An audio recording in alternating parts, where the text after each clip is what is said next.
ይህን ጉዳይ በጥልቀት እንየው። የዛሬው ጥልቅ ዳሰሳችን ወደ 20ኛው ክፍለ ዘመን መባቻ ነው የሚወስደን። አዎ ያው የምስራቃውያን ጥናቶች ሙሉ በሙሉ አብዮታዊ ለውጥ ያስተናገዱበት ጊዜ ማለት ነው። ልክ ነው።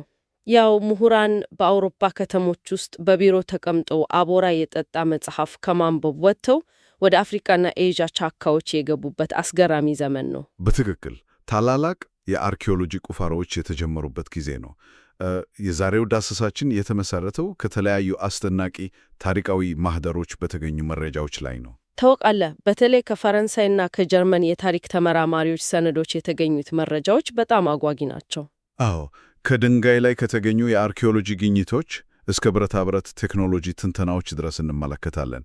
ማለትም ሃይማኖቶች እና አማልክት እንዴት እንደተዋሃዱ ከሚያሳዩ መዛግብት ጋር አዋሃደን እናየዋለን። የዚህ ዳሰሳ ዋና ተልዕኮም እነዚህ የተለያዩ እና አንዳንዴም እርስ በርስ የሚቃረኑ የአውሮፓውያን የጥናት አካሄዶች ታሪክን የምንረዳበትን መንገድ እንዴት እንደቀረጹት ማየት ነው። በእርግጥ የሰው ልጅ ታሪክ ከምንገምተው በላይ እጅግ የተሳሰረ መሆኑን የሚያሳይ ግሩም ጉዞ ነው የሚሆነው። እሺ፣ ታሪኩ የሚጀምረው በፈረንሳዮቹ የጥናት አካሄድ ነው። በ1898 የተመሰረተው የፈረንሳይ ተቋም ያው ማዕከሉን በ1902 ሃኖይ ከተማ አደረገ አይደል? ልክ ነሽ፣ በቪየትናም ማለት ነው። ከዚያም የቪየትናምን የቻምፓ እና የካምቦዲያን የክምር እርሶችን በከፍተኛ ጉጉት ማጥናት ጀመሩ። ታላላቅ ቤተ መቅደሶችን በጫካ ውስጥ ማግኘት፣ ጥገና ማድረግ፣ ይሄ ሁሉ ትልቅ ሥራ ነበር። ግን ይሄ ጥብቅ የሆነ ሳይንሳዊ ሥራ በወቅቱ ከነበረው የፖለቲካ አየር የተለየ አልነበረም። በፍጹም አልነበረም። ይህን ክስተት በገለልተኝነት ስንመለከተው የፈረንሳይ አካሄድ እጅግ የላቀ ቢሆንም ከቅኝ ግዛት አስተዳደር ዓላማ ጋር የተቆራኘ ነበር። የስልጣኔ ተልዕኮ የሚሉት ነገር ማለት ነው። አዎ፣ ፈረንሳይ በኢንዶቻይና የነበራትን ቆይታ ትክክለኝነት ለማሳየት እነዚህን ቅርሶች ማደስ እንደ አንድ የስልጣኔ ተልዕኮ ትቆጥር ነበር። ማለት የአካባቢውን ማህበረሰብ ታላቅ ታሪክ በማግኘት ፈረንሳይ ራሷን እንደ ስልጣኔ አሳዳጊ አርጋ ቀረበች። በትክክል ግን መነሻው ይህ ቢሆንም በዚያን ጊዜ የፈጠሩት የጥናት ዘዴ ዛሬም ድረስ ለታሪክ ጥናት ትልቅ መሰረት ነው። ከነዚህ ምርምሮች ውስጥ አንዱ በጣም የሚገርመው የህንድ ባህልና ስልጣኔ ወደ እነዚህ ሩቅ የአዚያ ክፍሎች እንደደረሰ የሚገልጸው ሐሳብ ነው። አዎ፣ አብዛኛውን ጊዜ ስልጣኔ በጦርነት ወይም በወረራ እንደሚስፋፋ ነው የሚታሰበው። ሲልቫን ሌቪ የተባለው የፈረንሳይ አጥኚ ያመጣው ሐሳብ ግን ከዚህ ፍጹም የተለየ ነው። ይሄን እስኪ እናብራራው። ሲልቫን ሌቪ እንዳለው የህንድ ስልጣኔ አዚያን ያዳረሰው በጦር መሳሪያ ሳይሆን መንፈሳዊ ዕውቀትና ባህልን በተሸከሙ ተጓዦች ነው። እሱ በፈረንሳይኛ የእምነቶች ባቤል ብሎ የጠራው ነው አደል? ልክ ነሽ። የእምነቶች ባቤል ወይም የእምነቶች መናኸሪያ ማለት ነው። የቡዲስት፣ የሂንዱ፣ የክርስቲያን እና የዞራስተር እምነት ተከታዮች ያለ ደም መፋሰስ ሐሳባቸውን የሚለዋወጡበት መድረክ ነበር። ባህል በውይይት እንጂ በግዴታ አልተስፋፋም የሚል ጠንካራ መከራከሪያ ነው እና ይሄ ሐሳብ በኋላ ላይ ለፖለቲካ ትርከት ትልቅ መሳሪያ ሆኗል። አዎ፣ በተለይ በ1926 በካልከታ የተመሰረተው ታላቋ ሂንድ የተባለው ማህበር የሌቪን ጥናት በደንብ ተጠቅሞበታል። የህንድ ምሁራን ይህንን መረጃ በመጠቀም ብሪቲሾችን መሞገት ጀመሩ። ብሪቲሾች ስልጣኔን ያመጣነው እኛ ነን ሲሉ፣ ህንዳውያኑ ደግሞ እናንተ ከመምጣታቸው ከረጅም ዘመናት በፊት ሰላማዊና ታላቅ ስልጣኔ ነበረን በማለት ምላሽ ሰጡ።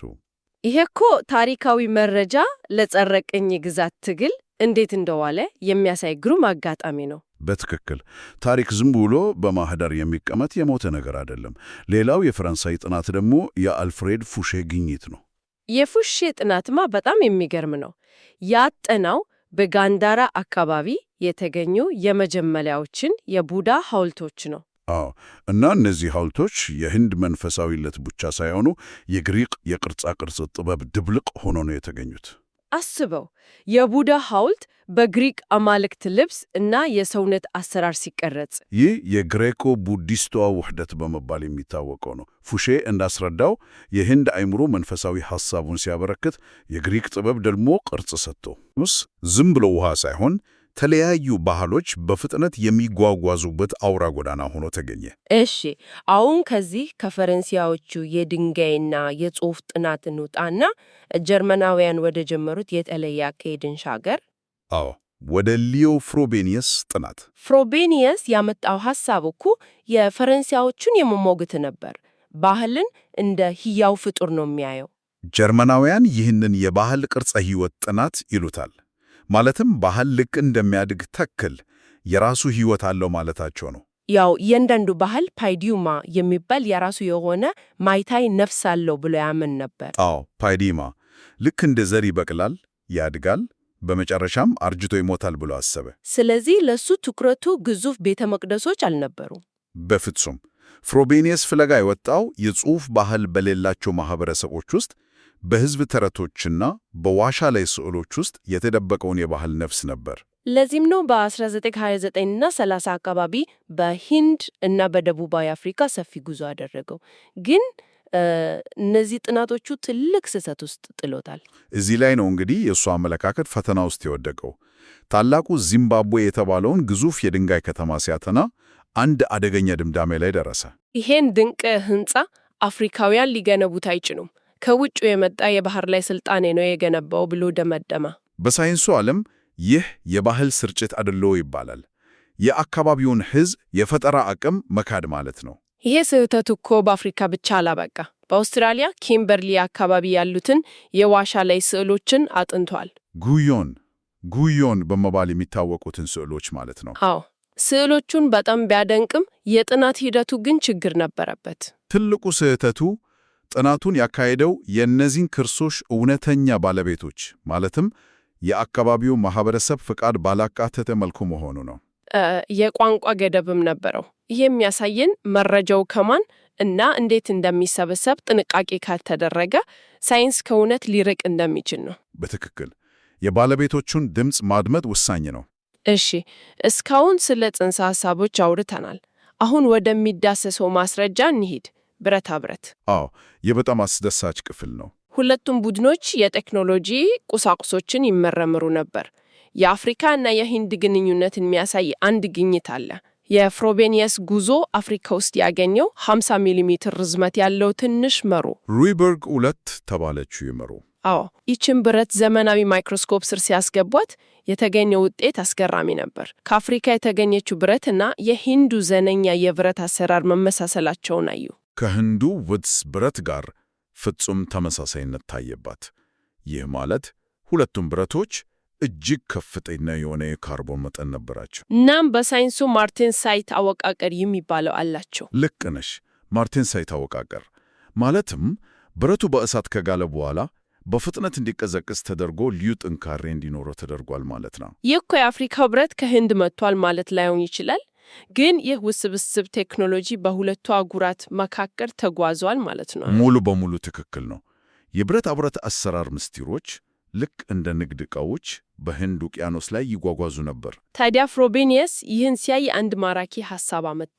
ግዙፍ ሐውልት የሌላቸውን ባህሎች ማይታዩ ተቃራኒ ተዋላዮች ብሎ ሰየማቸው። አዎ፣ ታሪካቸውን በድንጋይ ላይ ያልቀረጹ ግን በልዩ ልዩ የጨርቃጨርቅ ሽመናዎች ወይም ቶሎ በሚጠፉ ግላዊ ቁሶሶች ላይ የጻፉ ባህሎች ታሪክ የሌላቸው ተደርጎ መውሰድ የለባቸውም የሚል ሐሳብ ነው። ይህ እኮ ዛሬም እንድንማርበት የሚያደርግ ሐሳብ ነው። አድማጮቻችን ይህንን ከዕለታዊ ሕይወት ጋር ማገናኘት ይችላሉ። የቤተሰብ ታሪክ በሕንፃ ብቻ ሳይሆን በሚተላለፍ የምግብ አሰራር፣ በዘፈን ወይም በልብስ ጥልፍ ውስጥ ሊገኝ ይችላል። እውነት ነው። አንድ ማህበረሰብ ግዙፍ ሐውልት ስላልገነባ ታሪክ አልባ ነው ማለት አይደለም። አሁን ደግሞ እውቀትና ፖለቲካ እንዴት እንደሚተሳሰሩ እንመልከት። እሺ፣ በ1918 የተፈጠረውን ክስተት ብናነሳ በህንድ የምትገኘው የካልካታ ዩኒቨርሲቲ ለጀርመኑ አልጋ ወራሽ የክብር ዶክትሬት ዲግሪ ሰጠ። ይሄ ብሪቲሾችን እጅግ አስቆጣ። በጣም እንጂ። ይህ እኮ የጀርመንና የህንድ ምሁራን በብሪቲሽ ኢምፓየር ላይ የነበራቸውን የጋራ ተቃውሞ የሚያሳይ ፖለቲካዊ መልእክት ነበር። ጀርመኖች የብሪቲሽን የበላይነት ሲሞግቱ፣ ህንዳውያን ደግሞ የቅኝ ግዛት ቀንበርን ለመስበር እየታገሉ ነበር። ስለዚህ የትምህርት ተቋማት ፖለቲካዊ ተቃውሞን ለማሰማት አገለግለዋል። የምስራቃውያን ጥናት ከእውቀት ፍለጋ ባለፈ የጸረ ቅኝ ግዛት ትግል አካልም ነበረ ማለት ይቻላል። እሺ፣ ከፖለቲካው ባሻገር ሌላ አጓጊ ነጥብ አለን። የሃይማኖቶች አስገራሚ ውህደት።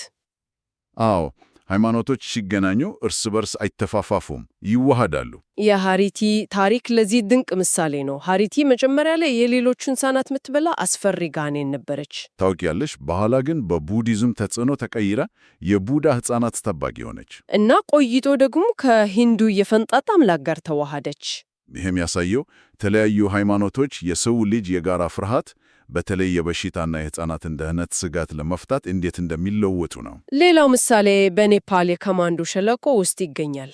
ቡንጋዲያ ወይም ማትሴንድራናት የተባሉ አምላክ ማለት ነው። አዎ፣ በ17ኛው ክፍለ ዘመን ንጉሥ ሲሪ ናራሲንግ የቡዲስትና የሂንዱይዝም አምላክ ሆነ ተብሎ እንዲዋሃድ አደረገ። ይሄ ደግሞ ማኅበራዊ አንድነትን ለመፍጠር መሪዎች ሃይማኖትን እንዴት እንደተጠቀሙበት ያሳያል። በጣም የሚገርም ነው። የሙኮቻ ታሪክም ኮሪያ ውስጥ ተመሳሳይ ነገር ያሳያል። ሙኮቻ ከቻይና ወይም ህንድ ተነስቶ ወደ ኮሪያ የሄደ ቄስ ነው። እዛም የንጉሡን ልጅ ከመህን በማዳኑ ቡዲዝም በኮሪያ እንዲስፋፋ ትልቅ ሚና ተጫወተ። ይሄ መጀመሪያ ላይ ያነሳነውን የሲልቫን ሌቪን ሐሳብ ያረጋግጥልናል አደል? ልክ ነሽ። ሐሳቦች ዝም ብሎ ባይር ላይ ብሮ ታሪክን የሚሰሩት ዕውቀትንና ባህልን የሚያሰራጩት እነዚህ ተጓዦች ናቸው። ታዲያ ይሄ ሁሉ የ20ኛው ክፍለ ዘመን ጥናት ዛሬ ላለንበት ዘመን ምን ትርጉም አለው? ዘመናዊ ምሁራን ለምሳሌ እንደ ኳሬች ዌልስ ያሉ አጥኞች ህንድን ብቻ እንደ ብቸኛ ማዕከል ከማየት ይልቅ የአካባቢው ማህበረሰብ የፈጠራ አቅም ላይ ትኩረት ማድረግ አለብን ይላሉ ነው። ያው በእንግሊዝኛው ሎካል ጂኒየስ የሚባለው ማለት ነው። በትክክል ዛሬ ላይ ትልቁ ትኩረት የተደረገው የቅኝ ግዛት አስተሳሰብን ከማህደሮች በማጽዳት ላይ ነው። የፍሮቤኒየስን ማህደሮች ብንወስድ ዛሬ የጥንታዊ ቅርሶች እውነተኛ ባለቤት ከሆኑት ማህበረሰቦች ጋር በጋራ የተተረጎሙ ነው። መረጃውን የሰበሰበው የውጭ አካል ቢሆንም አሁን ግን ትርጉም የሚሰጠው ከባለቤቶቹ ጋር በመተባበር ነው። የፈረንሳዩ ተቋምም ሌላ ትልቅ እርምጃ እየወሰደ ነው። ታሪካዊ መዛግብቱን ወደ ዲጂታል እየቀየረ ነው። ይህ ዲጂታላይዜሽን ሂደት ታሪክን ለሁሉም ክፍት እያደረገው ነው። መረጃዎች ለሁሉም ተደራሽ ሲሆኑ የሰው ልጅ ታሪክ ድንበር ተሻጋሪ መሆኑን እንረዳለን። እጅግ አስደናቂ ጉዞ ነው። ዳሰሳችንን ስናጠቃልል የሰው ልጅ ታሪክ በአንድ አቅጣጫ ብቻ የሚጓዝ ቀጥተኛ መስመር አይደለም። ልክ ነው። እጅግ ውስብስብ በሆነ የሃይማኖቶች መዋሃድ፣ የጥበብ ልውውጥ እና የቴክኖሎጂ ስርጭት የተገነባ ነው። የፈረንሳዮቹ የጥናት አካሄዱም ሆነ የጀርመኖቹ የባህል ነፍስን የመፈለግ ጉዞ ሁለቱም ክፍተት ቢኖራቸውም ዛሬ ላለንበት ሰፊ ታሪክ ግንዛቤ ትልቅ መሰረት ጥሎልናል። ይህን ሁሉ ስናነሳ ግን በመጨረሻ አንድ ትልቅ ጥያቄ ለማንሳት ወዳለሁ። እሺ፣ አድማጮቻችንም እንዲያስቡበት ማለት ነው። አዎ፣ የጥንት ሰዎች ታሪካቸውን በድንጋይ ሐውልት ወይም በጊዜያዊ የጨርቅ ቁሶች ውስጥ ሲደብቀው አልፈዋል። እኛ የምንኖረው ደግሞ ሁሉም ነገር ዲጂታል በሆነበት ዘመን ነው። አዎ፣ መረጃዎች በክላውድ ሰርቨሮች ላይ ብቻ ነው ያሉት። ታዲያ ከሺህ ዓመታት በኋላ የሚመጡ አርኪኦሎጂስቶች የእኛን ዘመን ቁፋሮ ሲያደርጉ የእኛን ባህል የማይታይ ነፍስ በትክክል ይርዱት ይሆን? ወይስ ምንም አይነት የሚዳሰስ የድንጋይ ሐውልት ስላላገኙ የእኛንም ታሪክ ልክ እንደ ጥንቶቹ በተሳሳተ መንገድ ይተረጎሙት ይሆን? ይሄ በእውነት አእምሮን ያነቃቃልና ቆም ብለን እንድናስብበት የሚያደርግ አስገራሚ ጥያቄ ነው። የዛሬው ጥልቅ ዳሰሳችን እዚህ ላይ ያበቃል። በቀጣይ በሌላ አጓጊ ርዕስ እስከምንገናኝ ድረስ መልካም ጊዜ።